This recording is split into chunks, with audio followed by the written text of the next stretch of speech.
ਪੰਜਾਬ ਦੇ ਵਿੱਚ ਇੰਨੀ ਦਿਨੀ ਕਿਸਾਨ ਅੰਦੋਲਨ ਵੀ ਜੋ ਹੈ ਉਹ ਚਰਮ ਸੀਮਾ ਦੇ ਉੱਪਰ ਹੈ। ਕਿਸਾਨ ਰੇਲ ਪਟੜੀਆਂ ਤੇ ਵੀ ਬੈਠੇ ਨੇ।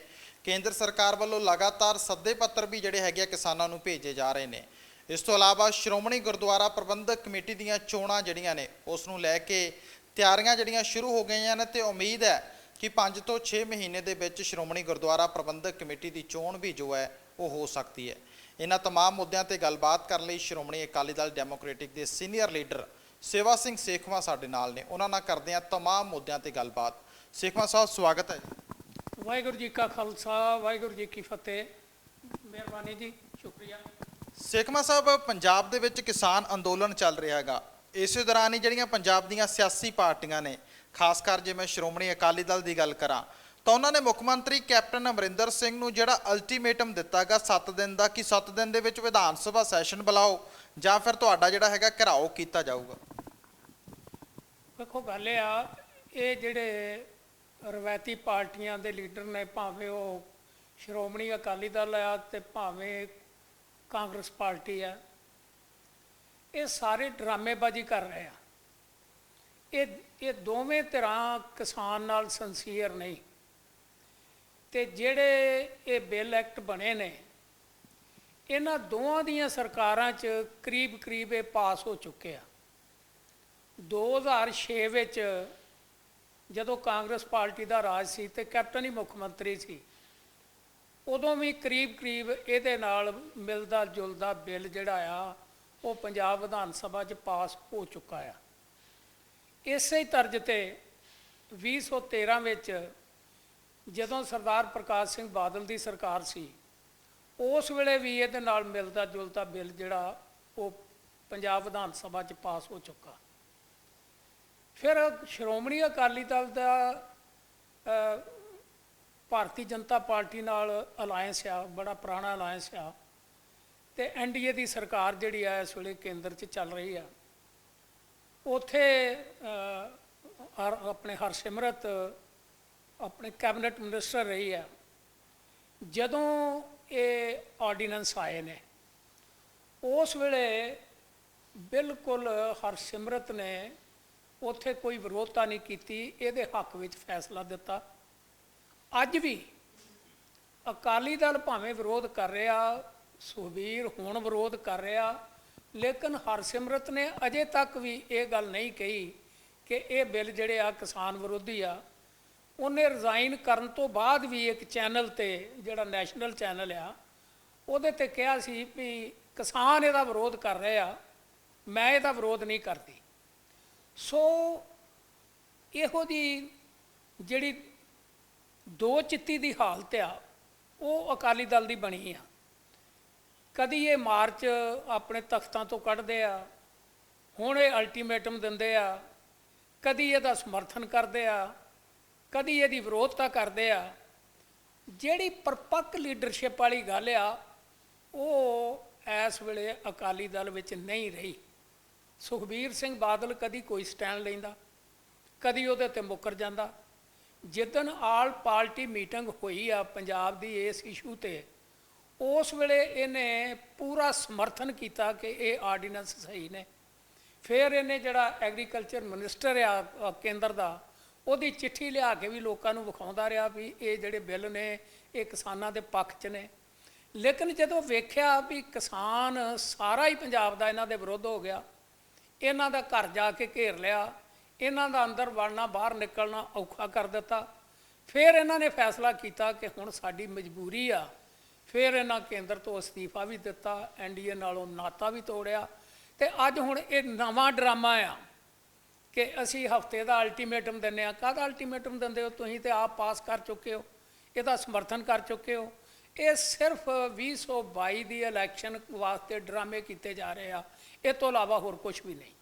APMC एक्ट ਦੇ ਵਿੱਚ ਭੁਪਿੰਦਰ ਸਿੰਘ ਹੁੱਡਾ ਨੇ ਵੀ ਸੋਧ ਕੀਤੀ। ਜਦੋਂ ਪੰਜਾਬ ਦੇ ਵਿੱਚ ਹੋਈ ਤਾਂ ਉਹਨਾਂ ਨੇ ਬਦਲਾਅ ਦੀਆਂ ਗੱਲਾਂ ਕੀਤੀਆਂ, ਪਰ ਅਕਾਲੀ ਦਲ ਕਹਿ ਰਿਹਾ ਹੈ ਕਿ ਜਿਹੜਾ ਐਕਟ ਕੈਪਟਨ ਅਮਰਿੰਦਰ ਸਿੰਘ ਲਿਆਇਆ ਸੀ ਸੈਂਟਰ ਸਰਕਾਰ ਉਹ ਪਾਸ ਕਰ ਰਹੀ ਹੈਗੀ, ਸਾਡੇ ਵਾਲਾ ਨਹੀਂ ਕੀਤਾ। ਤੇ ਅਸੀਂ ਤਾਂ ਲਗਾਤਾਰ ਇਹ ਮੰਗ ਜਿਹੜੀ ਉਠਾਉਂਦੇ ਰਹੇ ਹਾਂ ਕਿ ਕਿਸਾਨਾਂ ਦੀ ਸਹਿਮਤੀ ਬਣਾਓ। ਇਹਦੇ ਤੇ ਕਿਸਾਨਾਂ ਦੀ ਸਹਿਮਤੀ ਨਾ ਬਣੀ ਤਾਂ ਹੀ ਫਿਰ ਅਕਾਲੀ ਦਲ ਨੇ ਵੀ ਸਹਿਮਤੀ ਬਣਾਉਣੀ ਨਹੀਂ ਸੀ, ਕਿਉਂਕਿ ਅਕਾਲੀ ਦਲ ਤਾਂ ਕਿਸਾਨਾਂ ਦੀ ਪਾਰਟੀ ਹੈ।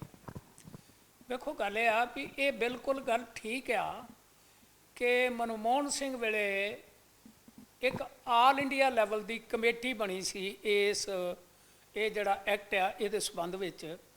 ਉਹਦੇ ਚੇਅਰਮੈਨ ਹੁੱਡਾ ਜੀ ਸੀਗੇ ਤੇ ਕੁਝ ਚੀਫ ਮਿਨਿਸਟਰ, ਜਿਹਦੇ ਵਿੱਚ ਸਰਦਾਰ ਪ੍ਰਕਾਸ਼ ਸਿੰਘ ਬਾਦਲ ਆ, ਉਹ ਇਹਦੇ ਮੈਂਬਰ ਵੀ ਰਹੇ ਆ।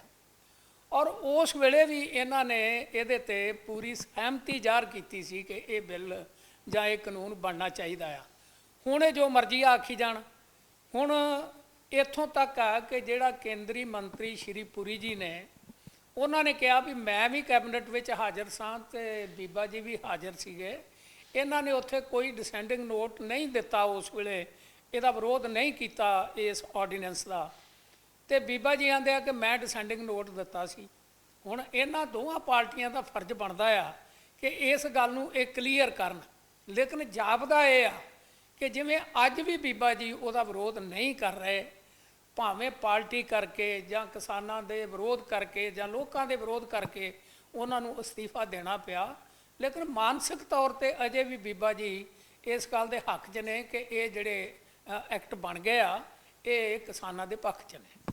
ਤੁਹਾਨੂੰ ਕਾਰਨ ਕੀ ਜਾਪਦਾ ਹੈ? ਕਿਉਂਕਿ ਜਦੋਂ ਸ਼੍ਰੋਮਣੀ ਅਕਾਲੀ ਦਲ ਦੇ ਇਤਿਹਾਸ ਦੀ ਅਸੀਂ ਗੱਲ ਕਰਦੇ ਆਂਗੇ ਤਾਂ ਪੰਥਕ ਰਹੁ ਰੀਤਾਂ ਦੇ ਨਾਲ ਜੁੜੀ ਹੋਈ ਪਾਰਟੀ ਸੀ। ਕਿਸਾਨੀ ਤਬਕਾ ਜਿਹੜਾ ਪਿੰਡਾਂ ਦਾ ਵੋਟ ਬੈਂਕ ਸੀ, ਉਹ ਉਹਨਾਂ ਦਾ ਵੋਟ ਬੈਂਕ ਸੀ। ਜਦੋਂ ਅੱਜ ਕਿਸਾਨ ਵਿਰੋਧੀ ਖੇਤੀ ਕਾਨੂੰਨਾਂ ਦੀ ਗੱਲ ਹੁੰਦੀ ਹੈ ਤਾਂ ਕਿਉਂ ਅਕਾਲੀ ਦਲ ਦੀ ਸਾਬਕਾ ਕੈਬਨਿਟ ਮੰਤਰੀ ਜਿਹੜੀ ਹੈਗੀ ਉਹ ਖੁੱਲ੍ਹ ਕੇ ਇਹਨਾਂ ਦਾ ਵਿਰੋਧ ਕਿਉਂ ਨਹੀਂ ਕਰ ਰਹੀ? ਕੀ ਮਜਬੂਰੀਆਂ ਤੁਹਾਨੂੰ ਜਿਹੜੀਆਂ ਹਾਲੇ ਵੀ ਦਿਖਾਈ ਦੇ ਰਹੀਆਂ? ਵੇਖੋ, ਇੱਕ ਗੱਲ ਬੜੀ ਕਲੀਅਰ ਆ ਕਿ ਇਹ ਜਿਹੜੇ ਐਕਟ ਬਣੇ ਆ ਇਹ ਐਂਟੀ ਕਿਸਾਨ ਤੇ ਹੈ ਹੀ ਨੇ, ਲੇਕਿਨ ਇਹ ਜਿਹੜੇ ਵੱਡੇ ਘਰਾਣੇ ਸਰਮਾਏਦਾਰ ਨੇ ਇਹ ਉਹਨਾਂ ਦੇ ਹੱਕ 'ਚ ਨੇ, ਕਾਰਪੋਰੇਟ ਘਰਾਣਿਆਂ ਦੇ ਹੱਕ 'ਚ ਨੇ। ਤੇ ਮੈਂ ਸਮਝਦਾ ਕਿ ਪੰਜਾਬ ਵਿੱਚ ਸਾਰਿਆਂ ਤੋਂ ਵੱਡਾ ਕਾਰਪੋਰੇਟ ਸੁਖਬੀਰ ਨਾਲੋਂ ਵੱਡਾ ਹੋਰ ਕੋਈ ਨਹੀਂ। ਸ਼੍ਰੋਮਣੀ ਅਕਾਲੀ ਦਲ ਦਾ ਪ੍ਰਧਾਨ ਸੁਖਬੀਰ ਹੈ, ਜਿਹੜਾ ਆਪ ਕਾਰਪੋਰੇਟ ਹੈ।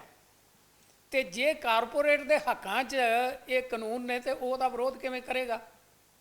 ਇਹ ਤੇ ਉਹਦੀ ਮਜਬੂਰੀ ਬਣ ਗਈ ਕਿ ਕਿਸਾਨਾਂ ਤੋਂ ਬਿਨਾਂ ਅਕਾਲੀ ਦਲ ਦੀ ਹੋਂਦ ਨਹੀਂ ਬਚ ਸਕਦੀ, ਕਿਉਂਕਿ ਕਿਸਾਨ ਹੀ ਇਹਦਾ ਵੋਟ ਬੈਂਕ ਸੀਗਾ, ਜਿਹਦੇ ਕਰਕੇ ਸਰਦਾਰ ਪ੍ਰਕਾਸ਼ ਸਿੰਘ ਬਾਦਲ 5 ਵਾਰੀ ਮੁੱਖ ਮੰਤਰੀ ਬਣੇ ਆ।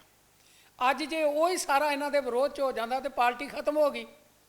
ਪਾਰਟੀ ਦੀ ਹੋਂਦ ਬਚਾਉਣ ਵਾਸਤੇ ਹੁਣ ਇਹਦੇ ਹੱਕ ਵਿੱਚ ਹਾਂ ਦਾ ਨਾਰਾ ਮਾਰ ਰਹੇ ਆ, ਲੇਕਿਨ ਮਾਨਸਿਕ ਤੌਰ ਤੇ ਅਡਾਨੀ ਅੰਬਾਨੀ ਹੋਣਾ ਦੀ ਤੇ ਸੁਖਬੀਰ ਬਾਦਲ ਦੀ ਸਾਂਝ ਆ। ਮੈਂ ਇਹਨਾਂ ਨੂੰ ਪੁੱਛਣਾ ਚਾਹੁੰਦਾ, ਸੁਖਬੀਰ ਨੂੰ ਵੀ ਤੇ ਕੈਪਟਨ ਅਮਰਿੰਦਰ ਨੂੰ ਵੀ, ਕਿ ਇਹਨਾਂ ਦੋਵਾਂ ਨੇ ਆਪੋ ਆਪਣੇ ਰਾਜ ਵਿੱਚ ਜਿਹੜੇ ਵੱਡੇ ਘਰਾਣੇ ਨੇ, ਇਹ ਕਾਰਪੋਰੇਟ ਲੋਕ ਨੇ, ਉਹਨਾਂ ਦੇ ਸੰਮੇਲਨ ਨਹੀਂ ਕਰਾਏ ਇੱਥੇ ਚੰਡੀਗੜ੍ਹ, ਇੱਥੇ ਮੋਹਾਲੀ 'ਚ ਬੁਲਾ ਕੇ?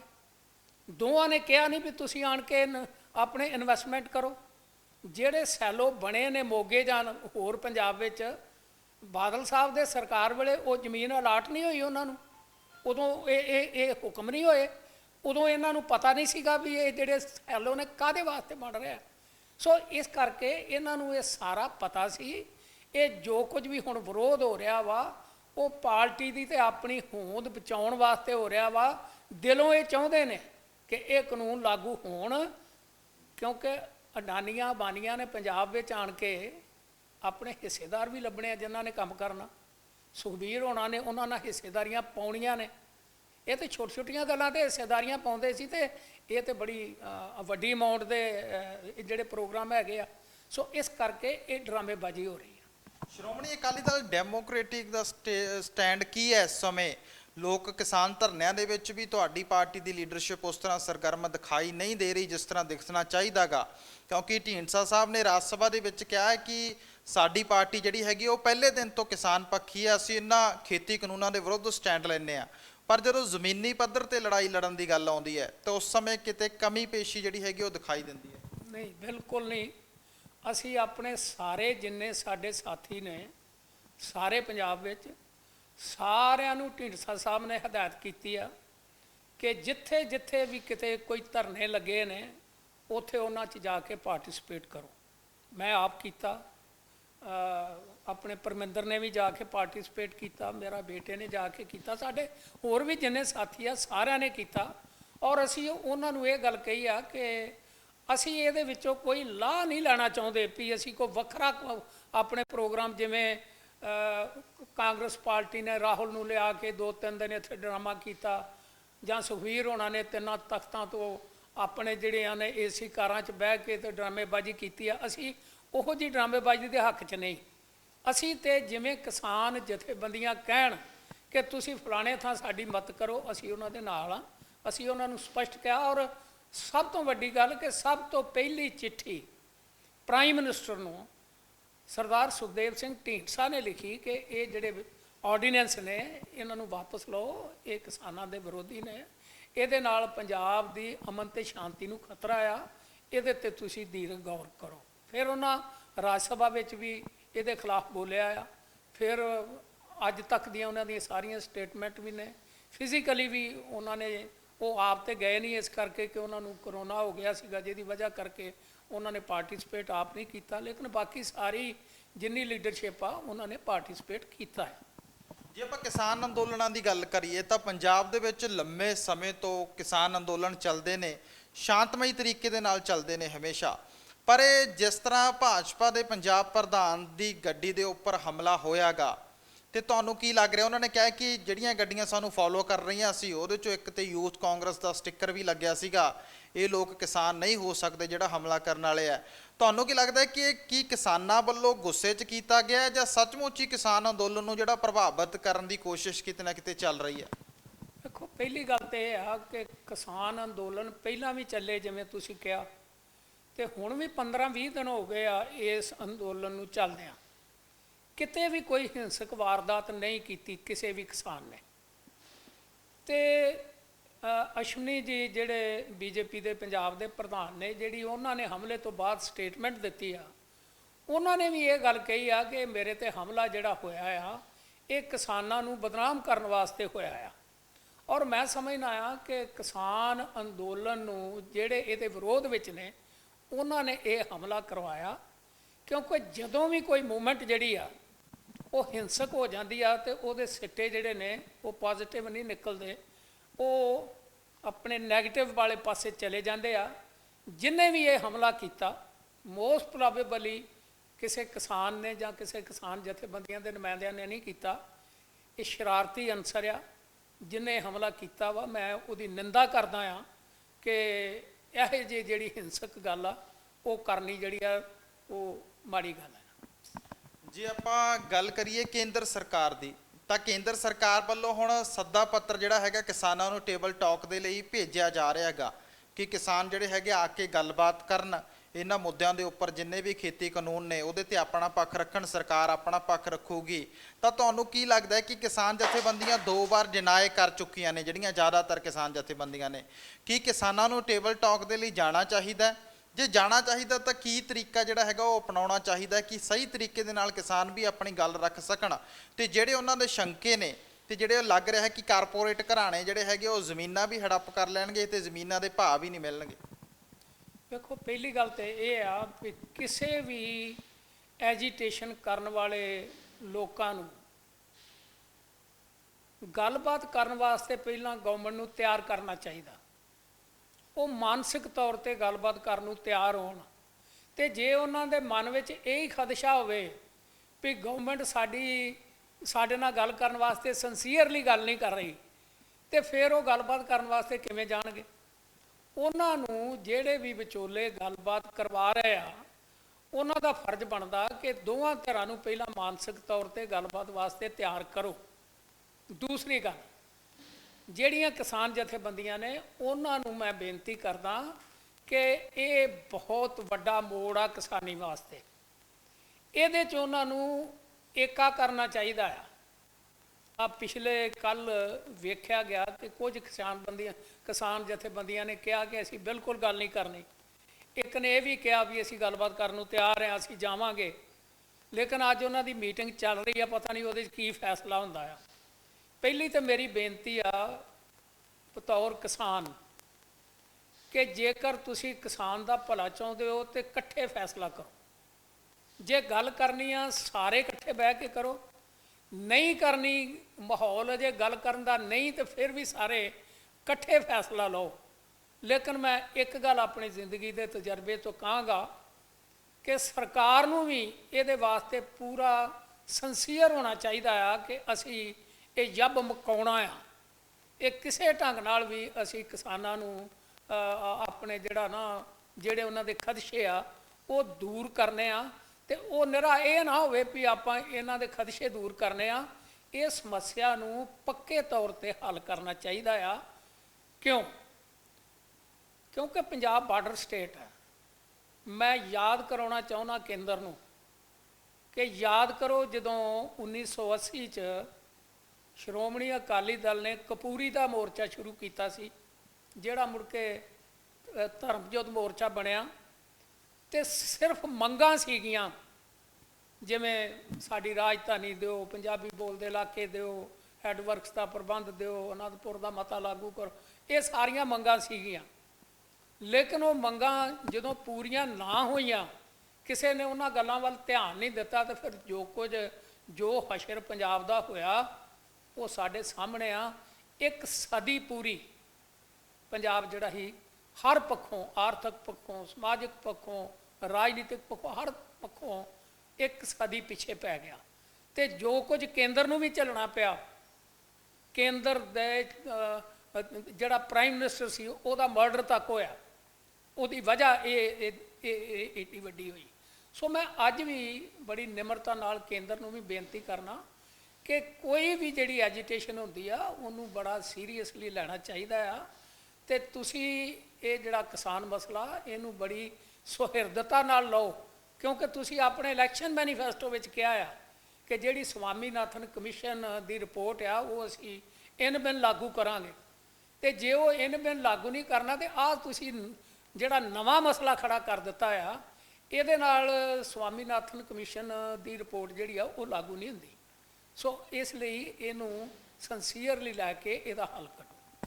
ਸ਼੍ਰੋਮਣੀ ਅਕਾਲੀ ਦਲ ਦਾ ਇਤਿਹਾਸ ਮੋਰਚਿਆਂ ਵਾਲਾ ਰਿਹਾਗਾ। ਇਹ ਕਿਸਾਨ ਅੰਦੋਲਨਾਂ ਦਾ ਫਰਕ ਜਿਹੜਾ ਹੈਗਾ ਉਹ ਪੰਜਾਬ ਦੇ ਸਿਆਸੀ ਸਮੀਕਰਨਾਂ ਤੇ ਵੀ ਪੈਣਾਗਾ।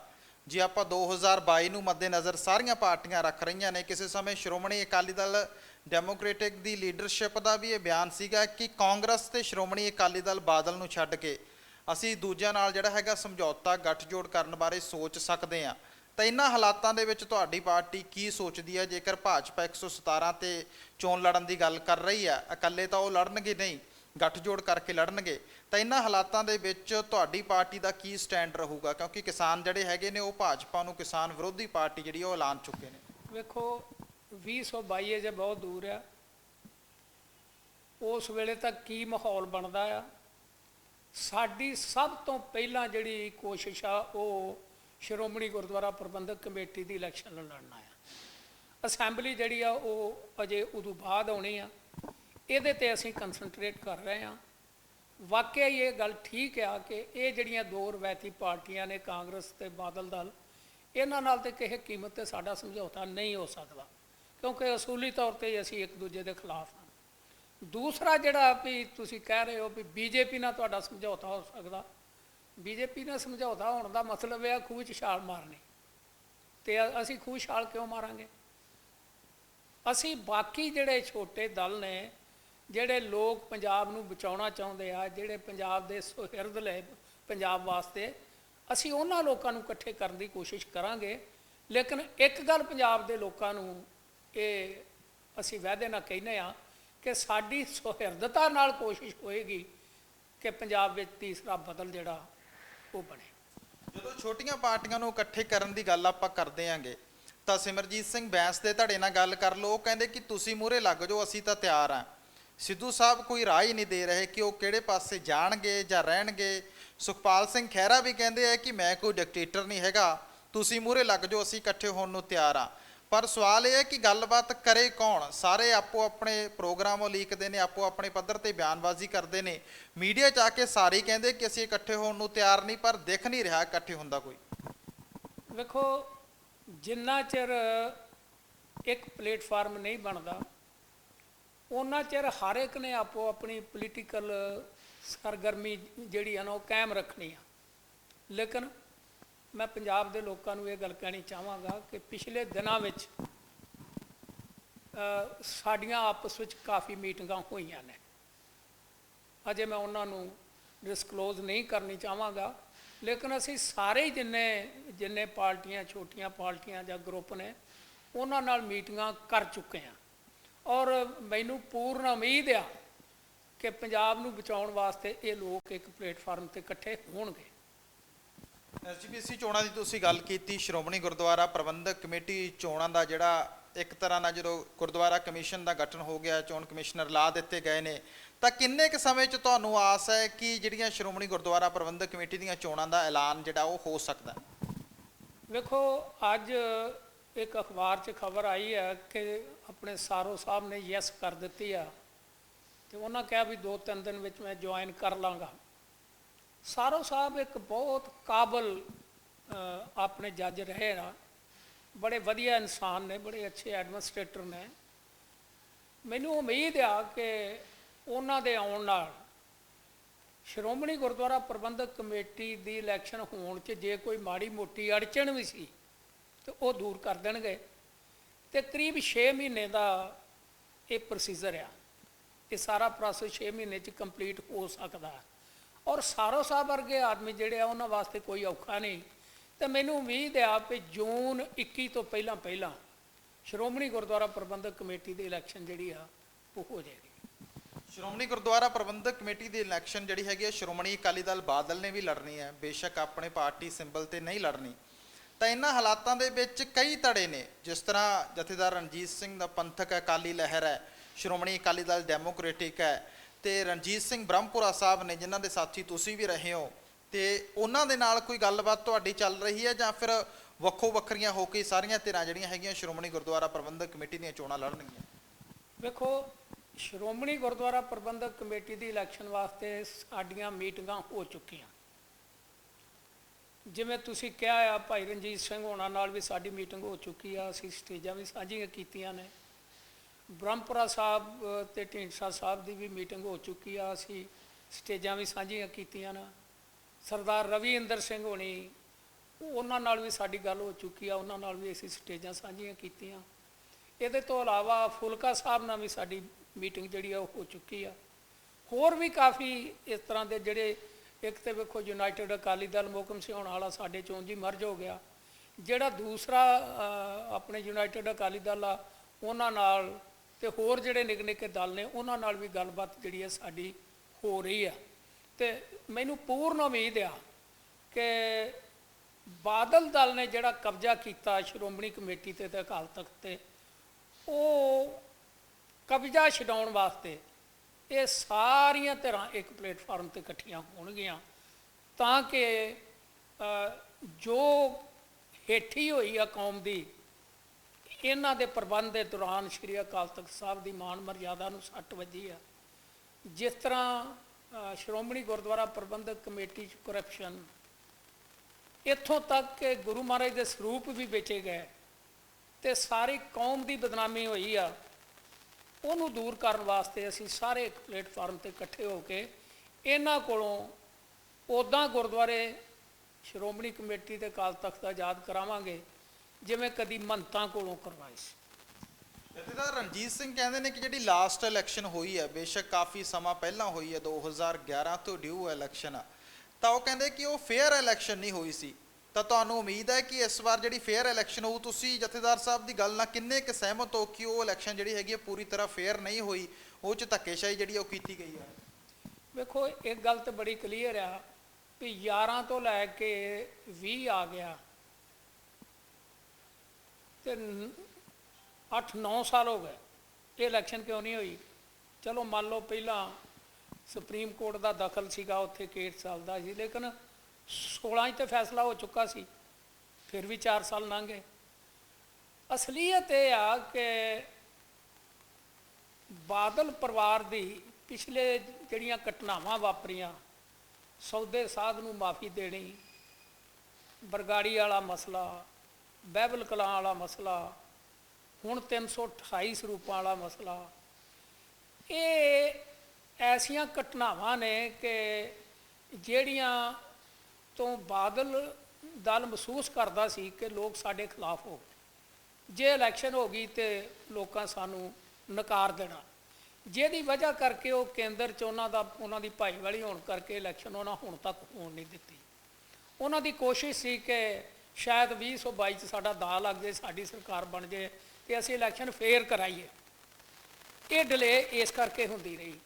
ਸੋ ਜੋ ਇਹਨਾਂ ਨੇ ਜਿਸ ਹਿਸਾਬ ਨਾਲ ਇਹਨਾਂ ਦੀ ਬਦਨਾਮੀ ਹੋਈ ਆ, ਮੈਂ ਸਮਝਦਾ ਕਿ ਹੁਣ ਆਹ ਜਿਹੜਾ ਸਮਾਂ ਆ, ਜਦੋਂ ਸਰਕਾਰ ਹੁੰਦੀ ਆ, ਤੁਸੀਂ ਭਾਈ ਰਣਜੀਤ ਸਿੰਘ ਹੋਣਾ ਦੀ ਗੱਲ ਕੀਤੀ ਆ, ਮੈਂ ਇਹ ਗੱਲ ਮੰਨਣਾ ਕਿ ਜਿਹਦੀ ਵੀ ਸਰਕਾਰ ਹੁੰਦੀ ਆ, ਉਹ ਭਾਵੇਂ ਕੋਈ ਇਲੈਕਸ਼ਨ ਹੋਵੇ, ਭਾਵੇਂ ਸ਼੍ਰੋਮਣੀ ਕਮੇਟੀ ਹੋਵੇ, MLA ਹੋਵੇ, MP ਹੋਵੇ, ਪੰਚਾਇਤਾਂ ਦੀ ਹੋਵੇ, ਕਮੇਟੀਆਂ ਦੀ ਹੋਵੇ, ਫਿਰ ਸਰਕਾਰਾਂ ਮਾੜਾ ਮੋਟਾ ਧੱਕਾ ਤੇ ਕਰਦੀਆਂ।